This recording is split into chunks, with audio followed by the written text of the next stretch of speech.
Assalamualaikum warahmatullahi wabarakatuh. Perkenalkan, nama saya Muhammad Naufal Haulariano dengan NIM 20230710038.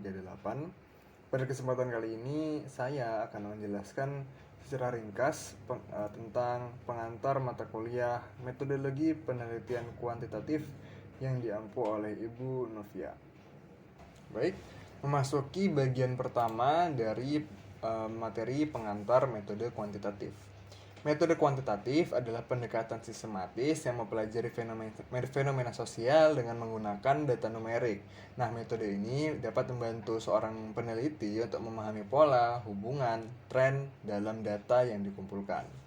Nah, kemudian ada definisi dan karakteristik metode kuantitatif. Yang pertama, definisinya, metode kuantitatif menggunakan data numerik untuk menguji hipotesis, menentukan pola, dan mengeneralisasikan temuan ke populasi yang lebih besar. Karakteristik dari metode ini yaitu menekankan objektivitas, pengukuran, dan analisis statistik. Data dikumpulkan dengan menggunakan instrumen yang terstandarisasi dan diukur secara objektif. Kemudian pengujian hipotesis. Penelitian hipotesis diuji secara statistik untuk menentukan apakah ada hubungan yang signifikan di antara variabel. Kemudian ada generalisasi.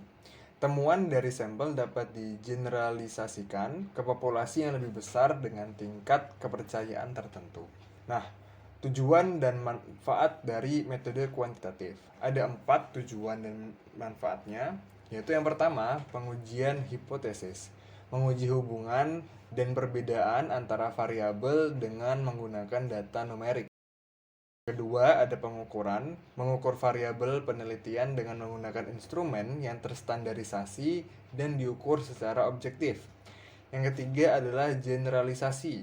Membuat kesimpulan tentang populasi yang lebih besar berdasarkan temuan dari sampel. Yang keempat adalah prediksi. Memprediksi hasil atau tren di masa depan berdasarkan data yang telah dikumpulkan. Ada beberapa proses dalam menguji metode kuantitatif ini. Yang pertama adalah perumusan masalah, yaitu mengidentifikasi masalah yang akan diteliti dan merumuskan pertanyaan penelitian. Kedua adalah tinjauan literatur, menganalisis literatur yang relevan untuk memahami konsep, teori, dan temuan sebelumnya.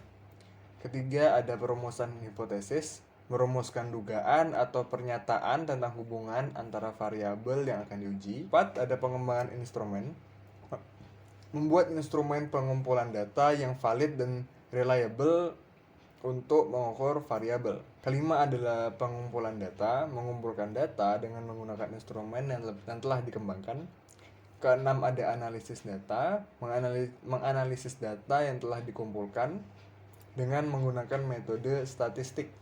Yang ketujuh adalah kesimpulan dan implikasi, yaitu menginterpretasikan hasil analisis data dan menarik kesimpulan. Nah, kemudian ada jenis-jenis desain dalam penelitian kuantitatif. Yang pertama ada eksperimen, yaitu memanipulasi variabel independen untuk melihat pengaruhnya pada variabel dependen. Yang kedua ada survei, mengumpulkan data dari sampel besar dengan menggunakan kuesioner atau juga bisa dengan wawancara. Yang ketiga adalah korelasional, yaitu meneliti hubungan antara dua atau lebih variabel tanpa memanipulasi variabel independennya. Di metodologi penelitian kuantitatif terdapat cara untuk mendapatkan data, yaitu diantaranya pengumpulan data dan teknik sampling. Nah, pengumpulan data dalam metode kuantitatif ini dilakukan secara sistematis dan struktur. Teknik sampling digunakan untuk memilih sampel yang representatif dari sebuah populasi. Kemudian, metode pengumpulan data yang digunakan meliputi bisa dengan kuesioner, wawancara, observasi, atau juga bisa dengan menganalisis sebuah dokumen. Dan teknik sampling yang digunakan meliputi simple random sampling, satisfied sampling, dan cluster sampling. Lalu terdapat cara-cara dalam menganalisis data kuantitatif, yaitu ada yang pertama statistik deskriptif, yaitu meringkas data dengan menggunakan median, mean, modus, dan standar deviasi.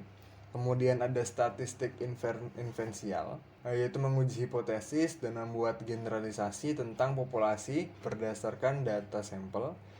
Kemudian yang ketiga ada analisis regresi, yaitu meneliti hubungan antara variabel independen dan variabel dependen. Dan terakhir ada analisis varian, membandingkan rata-rata dari dua atau lebih suatu kelompok. Kemudian yang terakhir ada kesimpulan dan implikasi. Nah, seorang peneliti harus menginterpretasikan hasil analisisnya dalam konteks penelitian. Kemudian, seorang peneliti harus menarik kesimpulan berdasarkan hasil analisis datanya. Ketiga, yaitu implikasi, yaitu menerapkan temuan penelitian untuk mengembangkan ilmu pengetahuan, kebijakan, atau praktik. Dan yang terakhir ada rekomendasi, yaitu memberikan rekomendasi berdasarkan temuan penelitian untuk penelitian selanjutnya. Oke, mungkin sekian penjelasan singkat dari materi pengantar metode penelitian kuantitatif. Terima kasih. Assalamualaikum warahmatullahi wabarakatuh.